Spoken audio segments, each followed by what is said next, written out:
વિદ્યાર્થી મિત્રો ઘણા બધા વિદ્યાર્થી મિત્રોના મેસેજ આવે છે કે સાહેબ ફર્સ્ટ એડ સર્ટિફિકેટ પૂર્ણ થઈ ગયું છે, શું કરવું?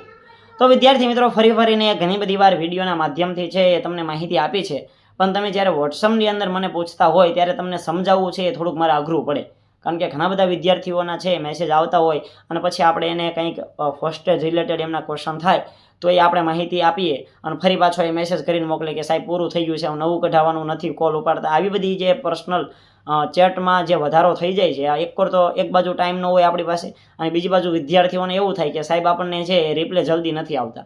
આવી બધી સમસ્યાઓ ઊભી થાય. એટલા માટે પર્ટિક્યુલર આ જે વિડીયો છે એ આ વિડીયો શેને ટાર્ગેટ કર્યો છે તો સ્પેશિયલ ફર્સ્ટ એડ સર્ટિફિકેટ અને કંડક્ટર લાઇસન્સને આપણે ટાર્ગેટ કરેલો છે.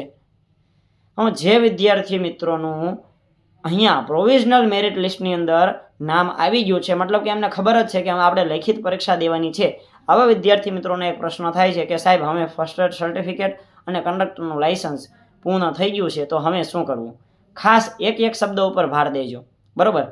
પહેલાં તો તમારે કોઈ વસ્તુ કરવાની નથી. પહેલાં માત્ર ને માત્ર ફર્સ્ટ એડ સર્ટિફિકેટ છે એ ભેગું કરવાનું થાય છે. કોને? તો જે વિદ્યાર્થી મિત્રોને પાક્કું ફર્સ્ટ એડ સર્ટિફિકેટ, મતલબ કે 3 વર્ષવાળું ફર્સ્ટ એડ સર્ટિફિકેટ આવી ગયું છે, ઓરિજિનલ ફર્સ્ટ એડ સર્ટિફિકેટ કહેવાય, જેને આવી ગયું છે તેવા વિદ્યાર્થી મિત્રોને ખાસ સૂચન કરું છું કે આવા વિદ્યાર્થી મિત્રો છે એ ક્યાં જવાનું રહેશે તો કે આરટીઓની અંદર છે ઓનલાઈન ફોર્મ ભરી દેજો. શેના માટે? તો કે આરટીઓની જે વેબસાઇટ છે, આ આરટીઓના વેબસાઇટની અંદર પાક્કા લાઇસન્સ માટે છે એ વિદ્યાર્થી મિત્રો તમારે અરજી કરી દેવાની છે અને પાક્કા લાઇસન્સની અંદર અરજી કરી આરટીઓ ઓફિસર જે કાંઈ હોય એને રૂબરૂ મળી જાઓ.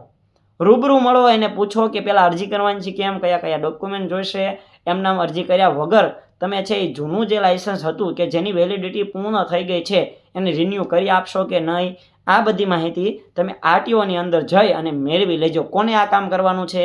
તો કે જેને પાક્કું ફર્સ્ટ એડ સર્ટિફિકેટ આવી ગયું છે તેને, બીજા કોઈને કાંઈ કરવાનું નથી. હવે આપણે વાત કરીએ કે જેને પાક્કું ફર્સ્ટ એડ સર્ટિફિકેટ આવ્યું નથી તેવા વિદ્યાર્થી મિત્રોને શું કરવાનું? તો અત્યારે વિદ્યાર્થી મિત્રો તમારે કંઈ કરવાનું નથી. શા માટે સાહેબ કંઈ નહીં કરવાનું? તો કે તમે કદાચ ઊંધા પડી જશો તો પણ દિલ્હીથી કોઈ પણ પ્રકારના સર્ટિફિકેટ આવવાના નથી. તમે જે જગ્યાએ ફર્સ્ટ એડનો કોર્સ કરેલો હશે એ ફર્સ્ટ એડની સેન્ટ ઝોન એમ્બ્યુલન્સમાં જેને કર્યા એને આવી ગયા છે, પણ જેને રેડ ક્રોસ સોસાયટીની અંદર કોર્સ કરેલા છે ફર્સ્ટ એડ માટેના, એના એક પણ સર્ટિફિકેટ હજી આવ્યા નથી. મતલબ કે ગુજરાતના 60 થી 70% ઉમેદવારો એવા છે કે જેને પાક્કું ફર્સ્ટ એડ સર્ટિફિકેટ આવ્યું નથી. અને પાક્કું ફર્સ્ટ એડ જ્યાં સુધી આપણી પાસે ન આવે ત્યાં સુધી આપણે 20 વર્ષવાળું કંડક્ટર માટેનું લાઇસન્સ છે એ કાઢી શકીએ નહીં. એટલા માટે સૌથી પહેલાં તો આપણું ફર્સ્ટ એડ સર્ટિફિકેટ પાક્કું આવવું જરૂરી છે. તો પછી સાહેબ આપણે ડોક્યુમેન્ટ વેરિફિકેશન સમયે આપણે શું કરવાનું? ત્યારે તો નોકરી નહીં મળે. અથવા તો બીજો પ્રશ્ન થાય કે સાહેબ અમે ઓલું પૂરું થઈ ગયું છે એને રિન્યૂ કરવું હોય તો કરાવી શકીએ કે કેમ?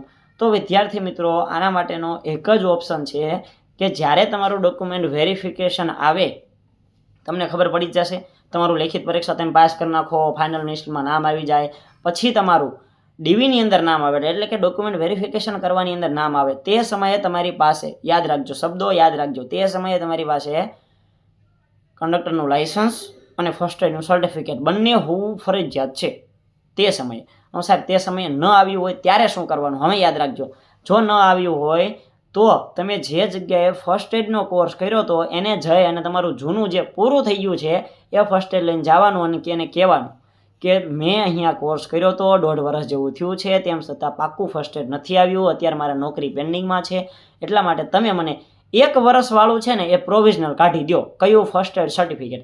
એટલે એ લોકો તમને અત્યારે નવી સિસ્ટમ પ્રમાણે, કારણ કે ઉપરથી આવતા નથી એટલા માટે સરકારે મંજૂરી આપી કે 1 વર્ષ માટેના ફર્સ્ટ એડ સર્ટિફિકેટ તમે કાઢી શકો છો. એટલે તમે રેડ ક્રોસ સોસાયટી કે સેન્ટ ઝોન એમ્બ્યુલન્સની અંદર જશો એટલે ફરી પાછું તમને 1 વર્ષ માટેનું પ્રોવિઝનલ કાઢી દેશે ને આ પ્રોવિઝનલ સર્ટિફિકેટ લઈ અને આરટીઓએ જશો એટલે આરટીઓ વાળા પણ તમને 1 વર્ષ માટેનું જે છે એ લાઇસન્સ આપી દેશે. આ 1 વર્ષનું લાઇસન્સ છે એ અત્યારે કામ ચલાવ તરીકે છે, તમારી નોકરીમાં વાંધો નહીં આવે, એ તમને નોકરી આપી દેશે, નિગમવાળા તમને નોકરી આપી દેશે, કારણ કે તમારી પાસે ફર્સ્ટ એડ સર્ટિફિકેટ અને કંડક્ટરનું લાઇસન્સ બંને 1 વર્ષવાળું છે એટલે તમને આપી દેશે.